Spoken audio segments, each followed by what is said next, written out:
नमस्कार दोस्तों, जय हिंद, जय भारत, वंदे मातरम। सभी भाइयों को मेरा राम राम और मेरे प्यारे मित्रों को सलाम। आइए दोस्तों, क्षेत्रफल की क्लास शुरू करते हैं। फटाफट से सभी विद्यार्थी जुड़ जाइए जल्दी से। दोस्तों, क्षेत्रफल में हमने त्रिभुज स्टार्ट कर रखा था और त्रिभुज में हम लोग जो हैं समबाहु त्रिभुज की बातें कर रहे थे। इक्विलेटरल ट्रायंगल हम लोग पढ़ रहे थे और पिछली क्लास में हम लोगों ने समबाहु त्रिभुज के अंतःव्रत और परिव्रत की कुछ बातें हमने कर ली थी। आगे बढ़ते हैं और समझते हैं कि अगली चीज हमें क्या पढ़नी है। ध्यान देना मेरे प्यारे दोस्तों, बहुत ही इंपॉर्टेंट कंसेप्ट है, समझना आप सभी। प्यारे दोस्तों, मेरे पास तीन वृत्त हैं समान आकार के। मैं समान आकार के तीन वृत्त लेता हूं। आकार समान है तीनों का। एक वृत्त मैंने ये लिया, एक वृत्त मैंने ये लिया और एक वृत्त मैंने ये लिया। तीनों के तीनों समान आकार के हैं। तीनों के तीनों कैसे हैं मेरे प्यारे दोस्तों? समान आकार के हैं, ठीक है। और ये तीनों वृत्त मैंने ऐसे रखे हैं कि हर एक वृत्त दो वृत्तों को स्पर्श कर रहा है। आपको दिख भी रहा होगा ऐसा। ये वाला वृत्त इन दोनों को टच कर रहा है, ये वाला वृत्त जो है इन दोनों को टच कर रहा है, ये वाला वृत्त इन दोनों को टच कर रहा है। समान आकार के तीन वृत्त मैंने आपके सामने लिए, ऐसे रखे कि प्रत्येक वृत्त अन्य दो वृत्तों को स्पर्श करे। ये इस वृत्त का केंद्र है, ये इस वृत्त का केंद्र है और ये इस वृत्त का केंद्र है।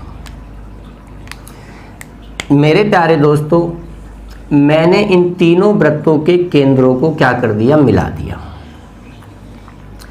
आप देख रहे हैं कि जैसे ही मैंने रेड मार्कर से तीनों वृत्तों के केंद्रों को मिलाया तो एक ट्रायंगल बन गया, एक त्रिभुज बन गया। मुझे आप बताइए, यहां से लेके यहां तक, यहां से लेके यहां तक ये जो लेंथ है, क्या ये इस वृत्त की त्रिज्या है? क्या आप कहोगे बिल्कुल, तो मैंने इसको r लिख दिया। ये लेंथ r है। क्या ये इस वृत्त की त्रिज्या है? क्या बिल्कुल, ये भी r है। दोनों की त्रिज्याएं बराबर क्यों रखी आपने? r ही क्यों ली? क्योंकि मैंने प्रारंभ में ही कहा कि समान आकार के तीन वृत्त है। आकार समान है तो त्रिज्या भी बराबर होगी, व्यास भी बराबर होगा, परिधि भी बराबर होगी, क्षेत्रफल भी बराबर होगा। ये वाली भी इस वृत्त की त्रिज्या है तो ये r, ये इस वृत्त की त्रिज्या है तो ये भी r, ये भी त्रिज्या है r और ये भी त्रिज्या है r।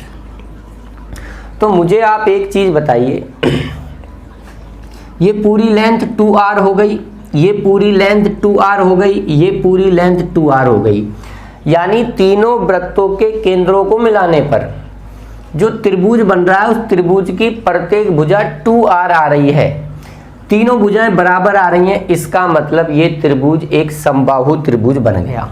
अगर मैं इसको कोई भी ABC नाम दे देता हूं तो आपका जो त्रिभुज ABC जो बना है वो एक इक्विलेटरल ट्रायंगल बना है, समबाहु त्रिभुज बना है। तो पहला पॉइंट तो आपको ये ध्यान रखना है कि समान आकार के यदि तीन वृत्त इस प्रकार से रखे जाएं कि प्रत्येक वृत्त अन्य दो वृत्तों को स्पर्श करे, प्रत्येक वृत्त अन्य दो वृत्तों को स्पर्श करे, तो उन तीनों वृत्तों के केंद्रों को मिलाने पर समबाहु त्रिभुज का निर्माण होता है। अब बात यह आती है कि हमसे यहाँ पूछा क्या जाएगा? हमसे यहाँ पूछा जाएगा मेरे प्यारे दोस्तों, इन तीनों वृत्तों के बीच में ये जो आपका ये जो भाग बन रहा है, जिसे मैं ग्रीन कलर के मार्कर से लिख रहा हूँ, ये जो छायांकित भाग बन रहा है, ये मध्य का ये जो भाग बन रहा है बहुत इंपॉर्टेंट है। ये जो मध्य भाग बन रहा है मेरे प्यारे दोस्तों, इस मध्य भाग का वो हमसे क्या पूछेगा, क्षेत्रफल पूछेगा। ये बीच में जो बन रहा है,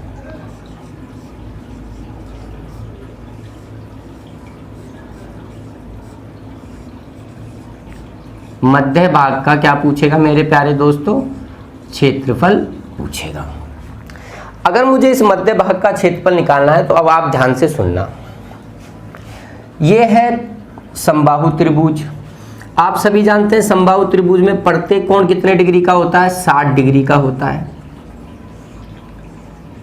होता है कि नहीं होता?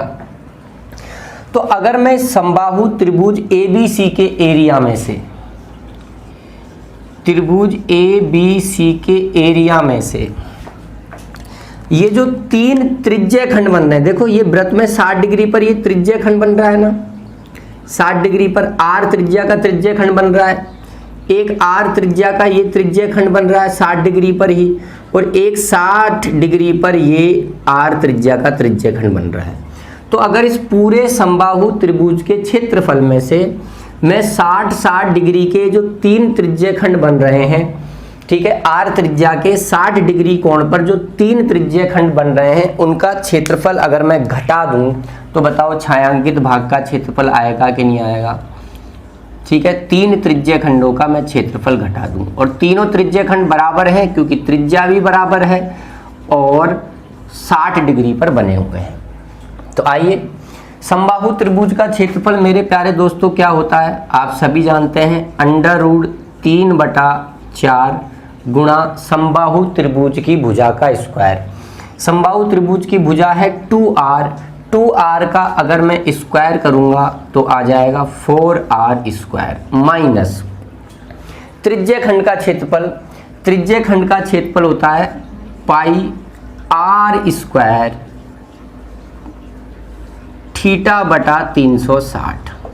अब थीटा नहीं लिखा है मैंने, तो 60 डिग्री ये, 60 डिग्री ये, 60 डिग्री ये, या तो 60 डिग्री लिखकर 3 से गुणा कर दो, 60 डिग्री पे एक त्रिज्यीय खंड आ जाएगा, या 60 कितना हो गया आपका पास, बोलिए 180 हो गया, तो डायरेक्ट 180 लिख दो, या 60 गुणा 3 करोगे तब भी तो 180 आएगा। चलो प्यारे दोस्तों, 180 से ये आपका 2 बार कट गया और ये 4 से आपका 4 कट गया, √3R square minus π/2R square. क्या प्यारे दोस्तों दोनों तरफ R कॉमन लिया जा सकता है? आप कहोगे बिल्कुल लिया जा सकता है। तो √3 माइनस π/2 गुणा में R स्क्वायर, और ये आपको याद रखना है क्योंकि वो इस चीज़ को डायरेक्टली पाई की टर्म्स में पूछ लेता है। तो आपसे कहे यदि R त्रिज्या के 3 समान वृत्त इस प्रकार से रखे हों कि प्रत्येक वृत्त एक दूसरे को स्पर्श करे, तो बताओ उन तीनों वृत्तों के मध्य बने हुए भाग का क्षेत्रफल आपका कितना होगा? तो एक तो आपको याद रखना है √3 माइनस π/2 गुणा R स्क्वायर। इसे हम आगे भी सॉल्व कर सकते हैं। √3 का मान आप रख दीजिए, √3 का मान होता है 1.732, पाई का मान आप 22/7 रख दो, या पाई का मान होता है 3.14,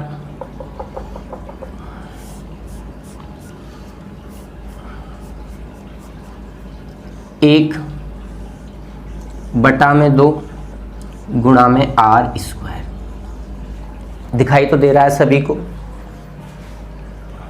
चलिए, दिख रहा है सभी को। तो 1.732 माइनस, भाग लगाएंगे, 2 एकम 2, पॉइंट 2 पंजे 10, 2 साते 14, 0, इस प्रकार से गुणा R स्क्वायर। इधर लिख रहा हूँ मेरे प्यारे दोस्तों, चलो नीचे ही लिख देता हूँ, दिख जाएगा जहाँ तक है। घटाएंगे तो आपका आ गया 2, 13 में से 7 गया तो आपका 6, 6 में से 5 गया तो 1, 1 में से 1 तो 0, तो 0.162 गुणा आर स्क्वायर। लगभग पॉइंटों में कभी पूछ लेता है तो लगभग पॉइंटों में इतना मान निकल कर आता है। 162 भी हो जाता है, 161 भी पॉइंट के बाद आप जानते हैं। आगे बढ़ेंगे तो वैल्यू बहुत छोटी हो जाती है, उससे कोई फर्क नहीं पड़ता।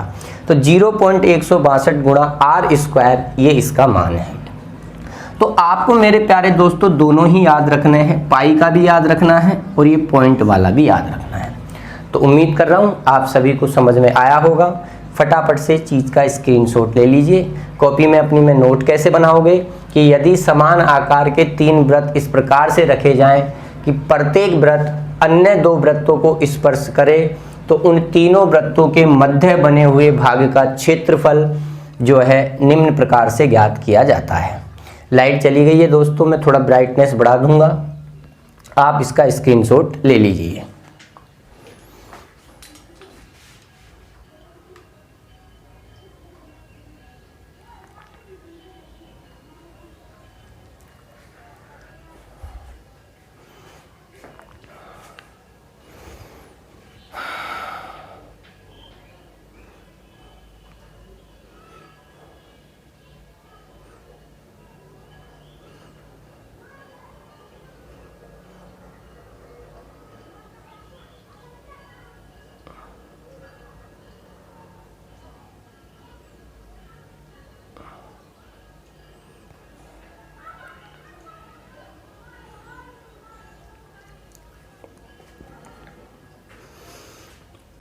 लिख लिया सभी ने प्यारे दोस्तों? चलो ब्राइटनेस बढ़ गया ना, अब क्लियर दिख रहा है। चलिए आगे बढ़े। तो ये चीज आप याद रखना, √3 माइनस पाई बटा 2 गुणा आर स्क्वायर या 0.162 गुणा आर स्क्वायर। चलिए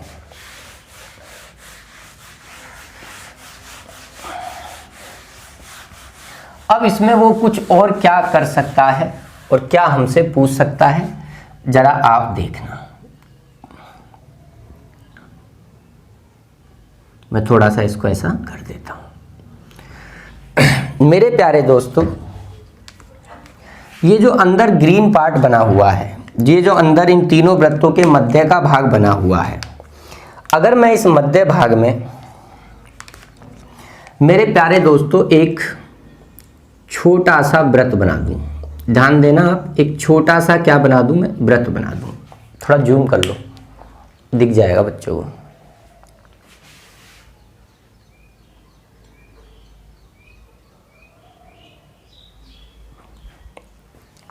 मैंने कुछ नहीं किया प्यारे दोस्तों, चलो मैं थोड़ा हरा कलर जो है ये हटा देता हूं, इससे आपको क्या है सर्कल दिख नहीं रहा होगा। अगर मैं इस वाले पार्ट में एक सर्कल बना दूं, यहां छोटा सा एक सर्कल बना दूं, अब दिख रहा होगा सभी को। और इस सर्कल की मैं आपसे त्रिज्या पूछ लूं, अब इस सर्कल का वो आपसे क्षेत्रफल पूछ सकता है, परिधि पूछ सकता है, तो त्रिज्या चाहिए हमें उसके लिए। अगर मैं इसकी त्रिज्या निकालना चाहूं तो इस छोटे वाले सर्कल की त्रिज्या क्या होगी, तो ध्यान से समझना मेरे प्यारे दोस्तों। अगर मैं इसको यहां से यूं मिला दूं, अगर मैं इसको यहां से यूं मिला दूं, ये मैंने मिला दिया, तो बताओ मुझे क्या ये समबाहु त्रिभुज के परिवृत्त की त्रिज्या नहीं होगी क्या? समझना जरा कि अगर मैं यहां से, अभी मैं इस पर भी आऊंगा, एक और यूं सर्कल बना दूं मेरे प्यारे दोस्तों, तो ये इस समबाहु त्रिभुज ABC का परिवृत्त बन गया ना? बना कि नहीं बना मुझे बताइए, परिवृत्त बना कि नहीं बना, आप मुझे इतना बता दीजिए। बना ना? और ये इस परिवृत्त का क्या हो गया, केंद्र हो गया। और अगर ये इस परिवृत्त का केंद्र है तो ये इस परिवृत्त की क्या हो गई, त्रिज्या हो गई। बोलो हुई कि नहीं हुई? तो बताओ इस परिवृत्त की ये जो त्रिज्या है ये पूरी लेंथ कितनी होगी बताओ। तो किसी भी समबाहु त्रिभुज के अंदर अगर हम का कोई परिवृत्त बनाए तो उसके परिवृत्त की जो त्रिज्या होती है वो क्या होती है बताइए। मैंने कल की ही क्लास में आपको बताया था कि समबाहु त्रिभुज के अंतःवृत्त की त्रिज्या और परिवृत्त की त्रिज्या। तो परिवृत्त की त्रिज्या मैंने बताई थी दोस्तों आपको, समबाहु त्रिभुज की भुजा का स्क्वायर बटा में √3 बताई थी कि नहीं बताई थी। समबाहु त्रिभुज की भुजा क्या है मेरे प्यारे दोस्तों, 2r। तो समबाहु त्रिभुज की भुजा का स्क्वायर बटा में √3, ये पूरी लेंथ निकल कर आ गई, ये पूरी लेंथ यहां से यहां तक। मुझे एक चीज बताओ, अगर मैं आपसे इस वाली लेंथ की बात करूं, ये लेंथ, कि ये वाली लेंथ क्या है, तो आप कहोगे सर ये वाली लेंथ तो जो है त्रिज्या है, r है। अरे इस वृत्त की त्रिज्या है ना r। तो मुझे बताओ इस यहां से लेकर यहां तक की इस पूरी लंबाई में, दिख रहा होगा ना आपको, इस पूरी लंबाई में से अगर मैं ये r घटा दूं, यानी परिवृत्त की त्रिज्या में से ये r, ये त्रिज्या में घटा दूं, तो बताओ इस छोटे वाले वृत्त की त्रिज्या ही निकल के आएगी कि नहीं आएगी, बोलो आएगी ना, बोलो आएगी कि नहीं आएगी। तो बस मैं घटा देता हूं r को, सॉरी स्क्वायर थोड़ी ना आता है, समबाहु त्रिभुज की भुजा बटा √3 -r। क्या मैं कुछ कॉमन ले सकता हूं, बिल्कुल। क्या कॉमन ले सकता हूं बताओ, आप कहोगे सर आप r कॉमन ले सकते हो, तो 2√3 - 1r, ये इस छोटे वाले वृत्त की त्रिज्या आ गई, जो इन तीनों वृत्तों के मध्य जो भाग बन रहा है उसमें बनाया गया है, छोटे वृत्त की त्रिज्या। ठीक है, चलो अच्छी बात है, आप इसको नोट कर लो। कैसे आया मैंने बता दिया, आपको याद रखना है, 2 बटा √3 -1। अच्छा एक चीज बताइए, अगर वो आपसे इस परिवृत्त की त्रिज्या, इस वाले वृत्त की त्रिज्या पूछ ले, तो इस वाले वृत्त की त्रिज्या तो आपको मालूम है, इस वाले की जो परिवृत्त वृत्त बनाया है ना आपने, इसकी त्रिज्या क्या है मेरे प्यारे दोस्तों, इसकी त्रिज्या आप सभी को मालूम है, मैंने अभी लिखी है 2r बटा √3। ठीक है, तो ये इसको भी नोट करना, ये भी हमारे लिए बहुत इंपॉर्टेंट चीज है। लाइट आ गई है, ब्राइटनेस ज़्यादा हो गया होगा, मैं सही करता हूँ। सही है, एकदम क्लियर दिख रहा है सभी को।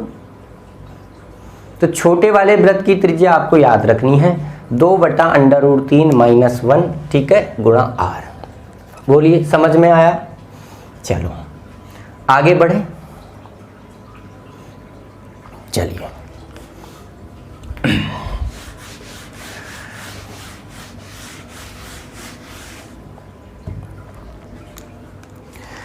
अब मान लो वो हमें एक कोई क्वेश्चन दे दे, इस प्रकार से दे दे, एक छोटा सा मैं क्वेश्चन ले लेता हूं इसके ऊपर। मैंने कहा 10 सेंटीमीटर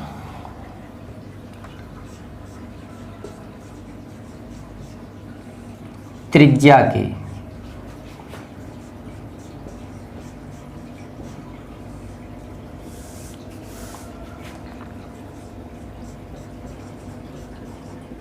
समान आकार के 3 वृत्त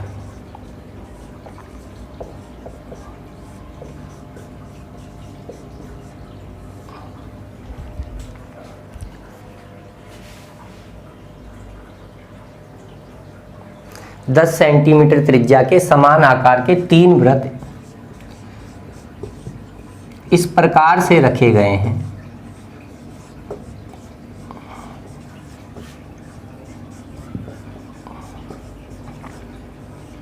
कि प्रत्येक वृत्त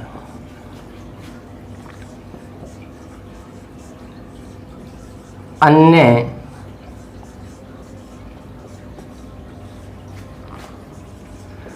दो वृत्तों को स्पर्श करता है।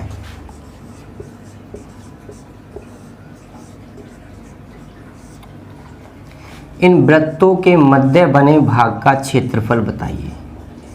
इन वृत्तों के मध्य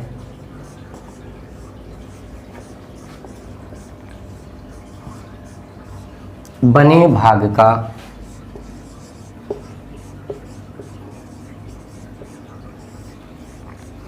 क्षेत्रफल बताइए। अब बताओ, वही कहानी आ गई ना, सेम टू सेम। मान लो उसने आंसर बिना पाई के दे रखा हो तो डायरेक्ट कर देंगे, ये वही तो कहानी है कि सर 0.162 गुणा त्रिज्या का स्क्वायर। त्रिज्या कितनी है मेरे प्यारे दोस्तों? 10, 10 का स्क्वायर। तो 0.162 गुणा 10 का स्क्वायर 100। 100 कट जाएगा किससे? पॉइंट से। कितना आ जाएगा? 162। ये लीजिए, कितना आसान है। बशर्ते आपको वो चीज़ याद रहनी चाहिए। अगर वो आंसर पाई के रूप में देता तो आप सभी जानते हैं पाई के रूप में क्या होता? √3 माइनस पाई बटा 2, 10 का स्क्वायर। 10 का स्क्वायर कितना होता है मेरे दोस्तों? 100। इतना सा देता, बस ये हमारा आंसर हो जाता। पाई के रूप में देता तो बोलिए, कोई दिक्कत किसी को? यहाँ किसी भी प्रकार की कोई परेशानी बताइए, आगे बढ़े मेरे प्यारे दोस्तों। और किस प्रकार का क्वेश्चन बना सकता है, आइए उसे भी हम देख लेते हैं। सब सीखना है हमें किसी प्रकार की कोई जल्दबाजी नहीं है। लॉकडाउन में घर में रहना है आराम से और धीरे धीरे चीज़ों को सीखना है। जो है निरंतरता जो हमारी है उसे हमें बनाए रखना है, उसे हमें टूटने नहीं देना है। अगर हमने अपनी निरंतरता खो दी पढ़ाई के प्रति तो हम बहुत लोगों से पीछे हो जाएंगे। इसलिए रेगुलर पढ़ते रहो। कोशिश करता हूँ मैं आपके लिए कि डेली की डेली आपके लिए वीडियो बनाऊँ, लेकिन कभी कभी कोई टेक्निकल इश्यू या इंटरनेट का इश्यू होने की वजह से शायद वीडियो नहीं डल पाती है। यही कारण था कि कल शाम को नंबर सिस्टम की वीडियो जो है वो अपलोड नहीं हो पाई आप लोगों के लिए, लेकिन फिर भी मैं कोशिश करता हूँ। आइए प्यारे दोस्तों, आदत आपको मेरी मालूम ही है, मैं बहुत धीमा धीमा पढ़ाता हूँ। किसी भी प्रकार की मेरे को कोई जल्दबाजी नहीं है और आपको भी नहीं होनी चाहिए।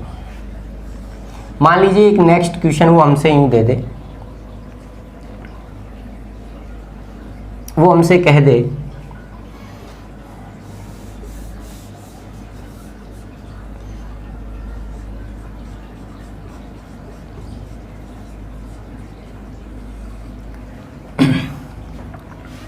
समबाहु त्रिभुजाकार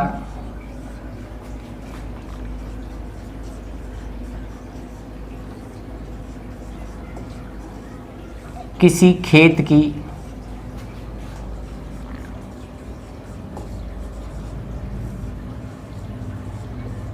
प्रत्येक भुजा 40 सेंटीमीटर है। एक खेत है, त्रिभुजाकार है और समबाहु है, यानी उस खेत की तीनों साइड बराबर है। फिर कह दे हमसे इस खेत के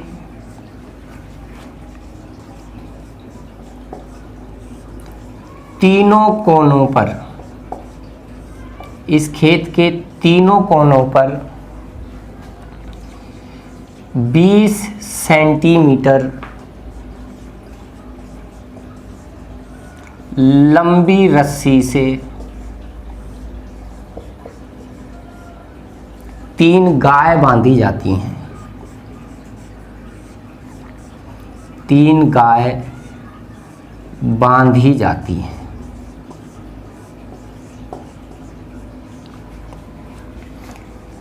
खेत के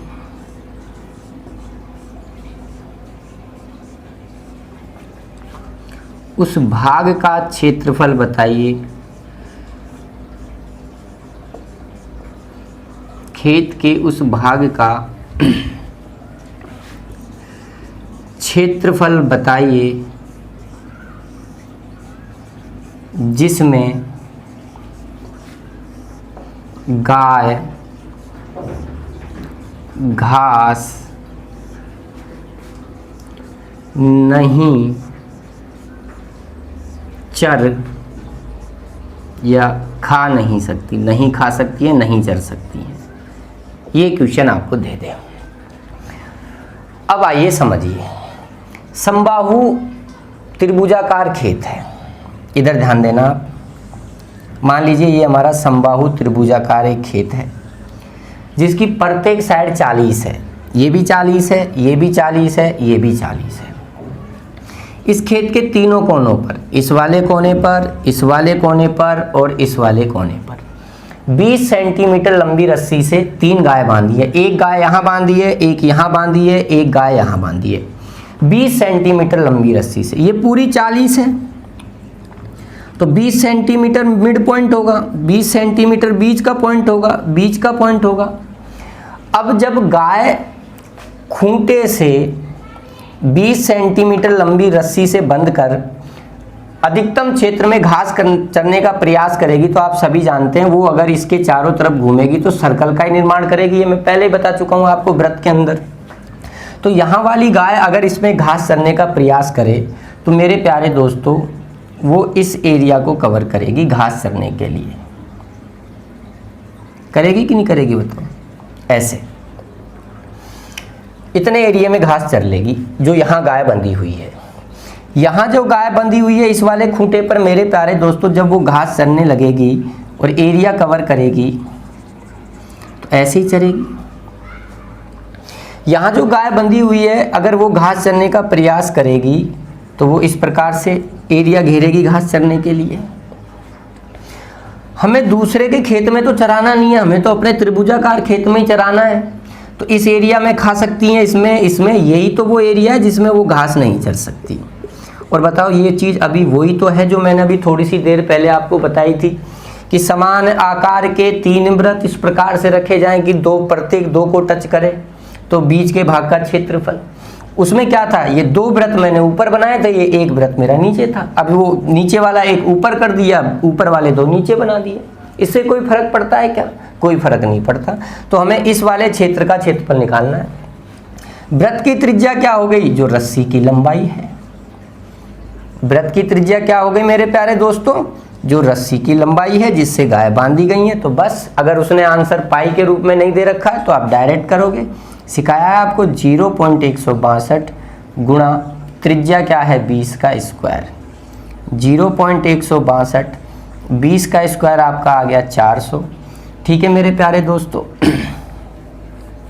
अच्छा ध्यान रखना, सॉरी, इससे पहले वाले क्वेश्चन में आप ध्यान रखना क्या किया था अपन ने, 0.162 गुणा 10 का स्क्वायर था ना। अच्छा वहाँ थोड़ी सी मिस्टेक कर दी, आप ध्यान रखना। 10 का स्क्वायर कितना होता है? 100। तो पॉइंट 100 से नहीं कटेगा, इसको गुणा करेंगे 100 से। मैंने जल्दबाजी में थोड़ा सा ध्यान नहीं दिया, 2 जीरो लग जाएंगी। पॉइंट 3 अंक बाद लगेगा, 1 2 3 यहाँ पर पॉइंट लगेगा, यानी 16.200। इन जीरो का कोई महत्व नहीं है, यानी 16.2 आएगा उसका आंसर। सही कर लेना प्यारे दोस्तों, छोटी मोटी बातें होती रहती हैं, आप कंसेप्ट को सीखिए। गुणा करें तो 0 0 4 दूआ 8, 6 चौका 24 और 4 एकम 4 और 2 आपका कितना हो गया 6। पॉइंट 3 अंक के बाद लगेगा यानी 64.8। इन जीरो का कोई मतलब नहीं है, ये हमारा हो जाएगा आंसर। ठीक है, वहाँ सही कर लेना प्यारे दोस्तों, है ना, जल्दबाजी में हो जाती हैं चीज़ें। तो देखिए सवाल क्या था और कहाँ पे हमें चीज़ों को लेकर आए। तो ये छोटी मोटी बातों का आपको क्या रखना है, ध्यान रखना है। आगे बढ़े मेरे प्यारे दोस्तों। चलो अगला कंसेप्ट समबाहु त्रिभुज में और भी महत्वपूर्ण है, समझने का प्रयास करना आप। अगला कंसेप्ट और भी महत्वपूर्ण है, आइए ध्यान देना।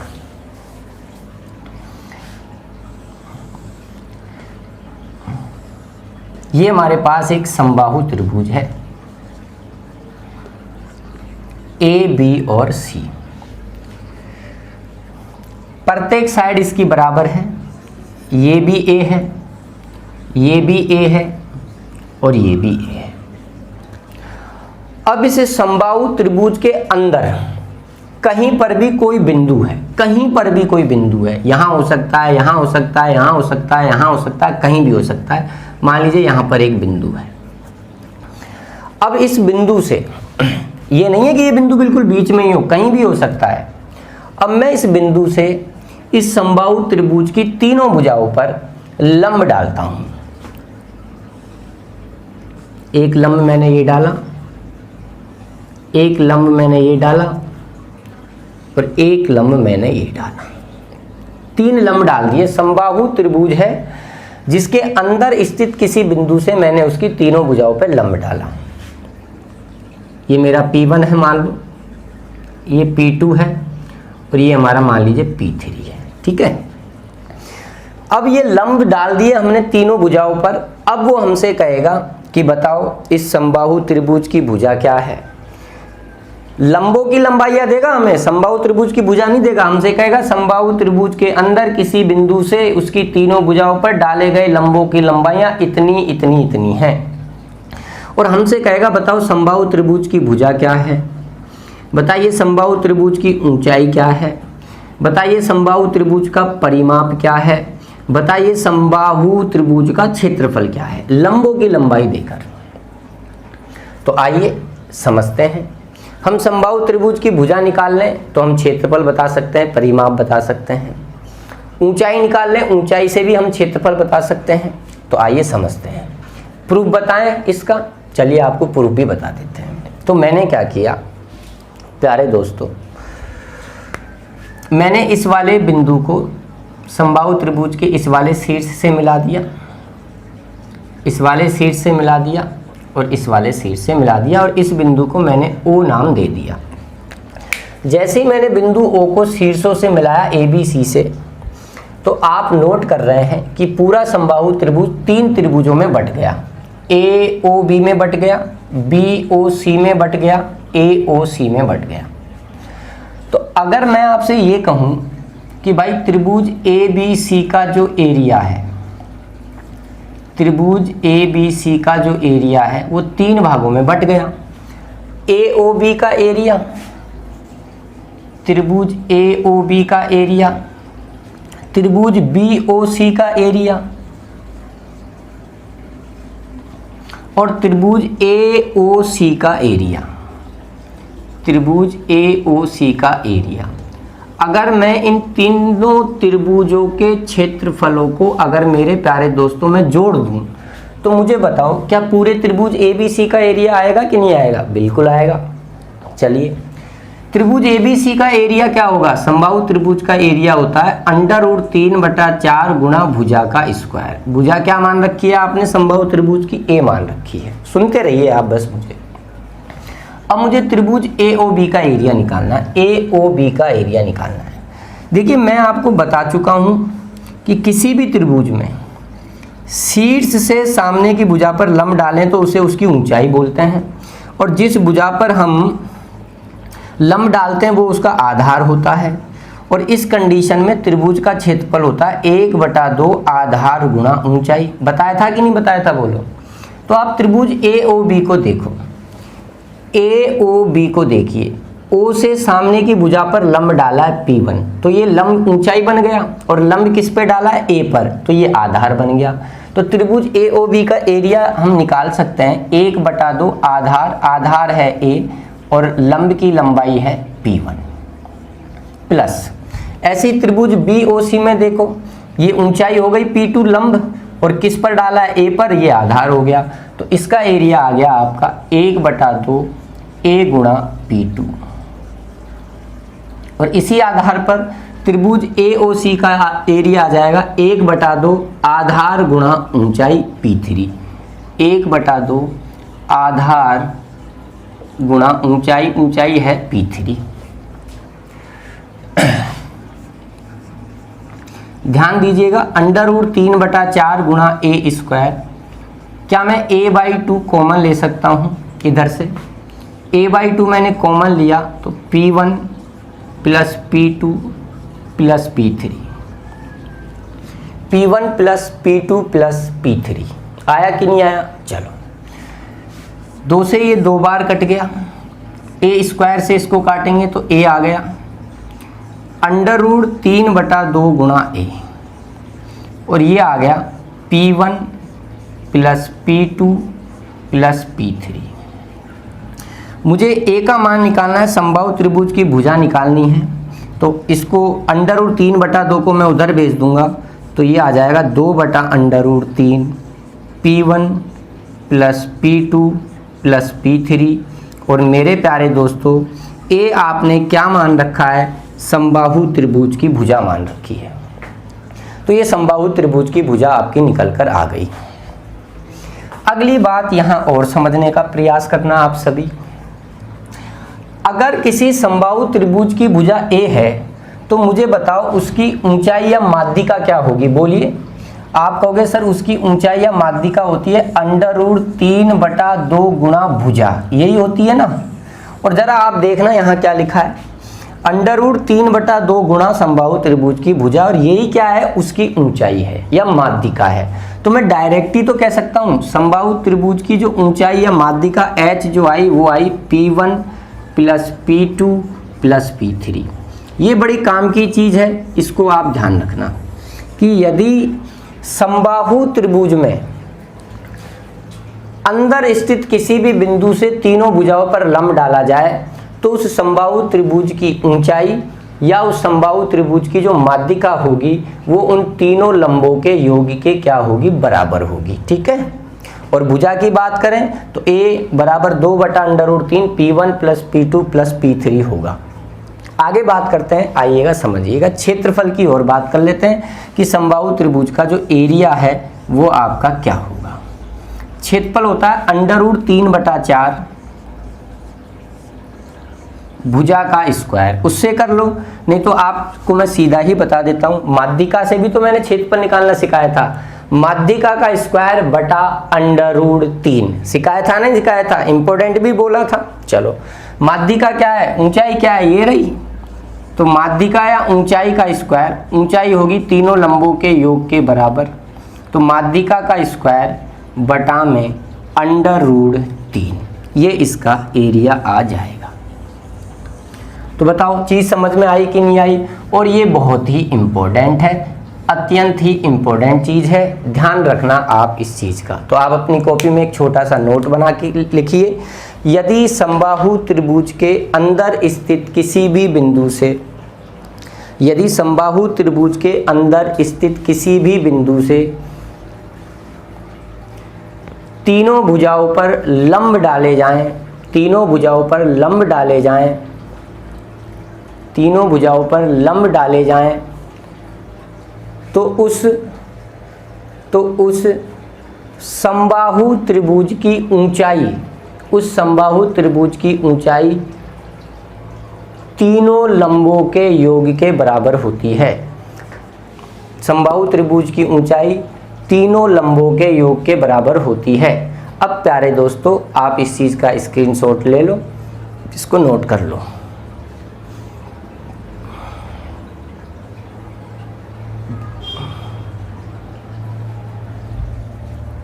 चलिए, नोट कर लिया होगा आप सभी ने। आगे बढ़े मेरे प्यारे दोस्तों, समझ में आ रहा है सभी को। चलिए आगे बढ़ते हैं।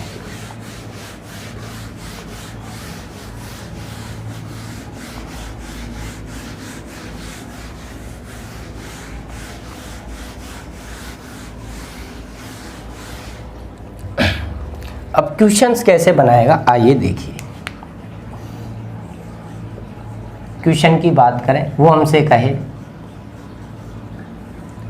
किसी समबाहु त्रिभुज में, किसी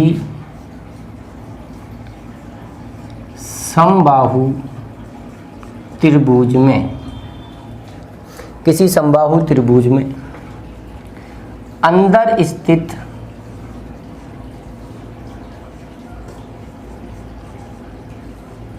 एक बिंदु से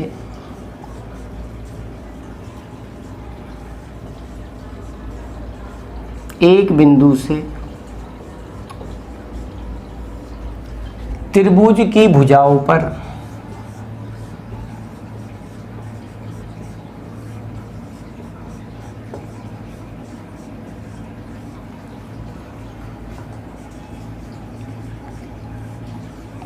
क्रमशः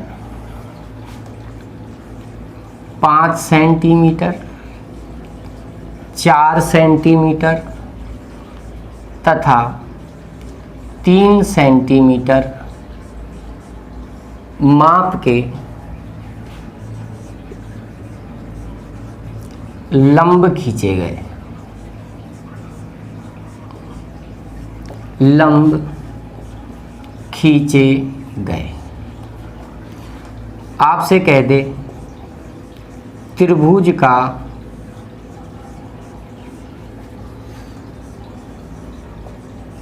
क्षेत्रफल, त्रिभुज का क्षेत्रफल बताइए। त्रिभुज का क्या बताइए? क्षेत्रफल। अब बताओ कितना आसान है।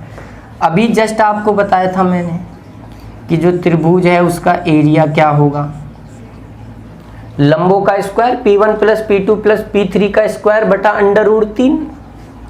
तो लंब है आपके 5 प्लस 4 प्लस 3, तो 5 प्लस 4 प्लस 3 का स्क्वायर बटा में √3। 5 और 4 9, 9 और 3 12, 12 का स्क्वायर हो गया आपका 144 बटा √3।